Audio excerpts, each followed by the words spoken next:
nakasisilay ng liwanag.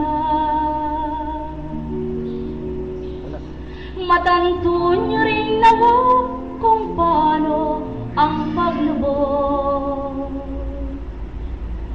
na kung paano pagising mo'y nasilayan ang liwanag ng araw. Pag nilayan mo mahal, kung paano ang hangganan. Pasubali nga aking mga mahal, kung ang pagninilayan lamang ay ang katayuan. Kung paano ka magluluto, magsasaing, maglalaba, mamamalansya o magtatanim, at di mo'y nalamang lahat ng paraan, kundi gawa ka lamang ng gawa bilang nilala.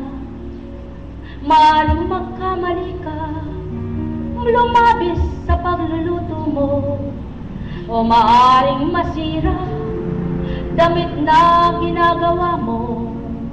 Linisan, patagin nang maisuot mo, dili kaya'y tinanim mo, kundi minasdan mo, na mayroon palang tanga. Dili kaya'y uod na maaring kumain sa bato mong tinanim.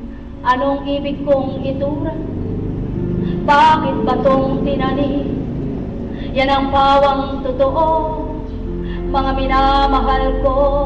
Butong bato kung turingan, kailan may di mabubuhay, at hindi mayayabong, ni hindi magbubunga.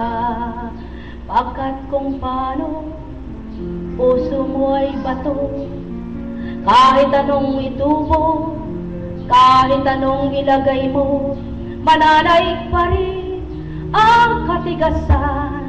Kakainin lamang ng maninira ang bawat tinanim sa iyo na mabuti.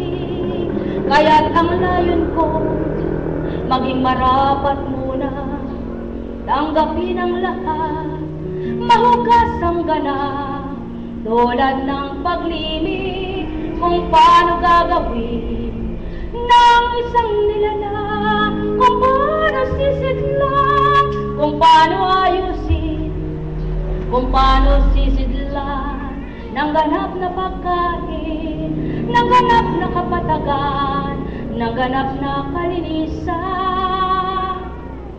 Yan ang tanong ko, sinong gagawa nito? Kung tao lamang, di mapagninilayan lahat yan. Bagkus gawa lamang kung anong gagawin sa isip damdamin, kung anong nakatala, kung anong nadarama, siya lamang gagawin, siya lamang tutupdin, siya lang nanaisin. Kaya't may espiritu na nag-aalay sa inyo, upang ipadama, ituro sa iyo, at ang lahat ng bagay ay maganap sa iyo, na mapagtanto mo, mapagnilayan mo ang isipan mo, gamiting totoo, damdami gayon din sa bawat susungin, sa bawat tutugtin o nanaisin. Yan ang pawang katotohanan, aking mga mahal, inyong pagnilayan. Kaya nga't kung minsan tao sa kasipagan, nahihinang ganap kanyang katauhan, dahil nanggahin nerelana eleyana nekaramahalayane neleya dekaramahaneleyane ya dekaramahaneleyane dekaramahalaya. mahal ko, kundi ko nililimi ang bawat hatid ko, salita sa inyo. At puro ganito ang dituturan ko, mauwawawan ba, maunawan baga ang layunin ko. Pahatid ng Ama ang binibigay ko, na layunin niya kailanman ay hindi, pagkat di nyo ganap maunawaan ang sinambit ko. Mga salita marapat sa inyo, kaya't pagkulaya lahat ng wika ko. Paano nga nagaganap ito, mga mahal ko? Espiritong nakaugnay sa katauhan, yan ang bawang katotohanan, aking mga mahal. Subalit, tulad ng wika ko, hindi lahat kayo may pandamang totoo, may pagninilay, may pagtanggap, may pagsusuri. Kaya't di lahat ay makatatamo ng alay ko. Subalit tuwirang kong tinuturan sa inyo, kung katulad ng mga batang tinuturuan sa unang pagsusulat nila, ay lahat nakatutok ang isip at damdamin sa pagsusulat, at walang nang dahil sa asal bata pa. Pag tinanong ng guro niya, ba't di ka nagsusulat? Iiyak na at sasabihin, hindi ko po kasi kaya. Dili kaya, bakit tumigil ka? Pagod na po kamay ko. O bakit ayaw mo? Nagugutom na po ako. Subalit kayo, mga mahal ko, hindi na kayo musmos.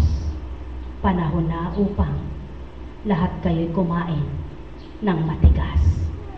Sapagkat kailanman, kapag damdamit kaisipan mo, ay di mo niloob na baguhin at magbago ka, hindi mo maaabot ang karunungan at kalooban ng Ama. Kaya mga mahal ko, huwag kayong tumulad sa mga nagsisimula pa lamang na bata, na patuloy inaalay ang gagawin, ginuguhitan ang kanyang susulat, upang may padron siya sa mga letra. Iguguhit ng isang gurong magaling, mabait, mapagmahal, mapangunawa. Ganyan ang ginawa ng Ama sa tao. Nang kayo'y musmus pa, hindi kayo pinwersa, hindi kayo pinipilit ng Ama na maitalang pagdaka, maunawaan ninyo ang mga salita niya. Subalit ngayon, hinahamon kayo, nag-aanyaya, at tinuturan, mga anak ko, panahon na para kumilala kayo, magtibay, magnilay, magnasang, matutunan ang banal na aral. Ang may pandinig ay nakarinig.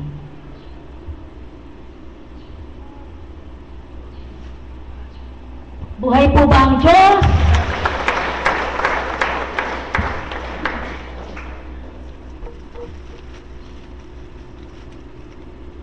Maliwanag po, kapag po halimbawa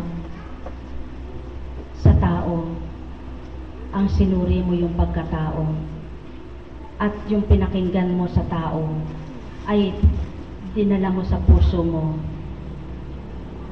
lalo na po yung mga nababalita na ganito, katulad po halimbawa sa pare ng rape eka, ng molestya, ng ganun. Pag yun ang tinanim ng tao sa isip nila, sisimba pa po kaya? Hindi na po, di po ba? Dapat po hindi ganun. Huwag yung katauhan ang susuriin ninyo, kundi kung ano yung mabuting sinasabi, yung mabuting ginagawa, siya ninyong pulutin. At huwag naman ang isa lang ang may kasalanan o 10 sila, 100 sila, pinaratangan lahat ganoon. Mga kapatid, mali po yaon. Sapagkat kung halimbawa yung kapwa niya, sabihin sa alagad, kapwa niya alagad ay nagkamali. Kung yun namang hindi nagkakamali, ba't mo siya papatulan? O dili kaya, ba't nyo hahatulang lahat ang alagad? Mga kapatid, halimbawa naman po, si Apo Conching nagkamali, at yung mga alagad naman ay tama at totoong mga tama. Bakit naman din po hahatol ang tao?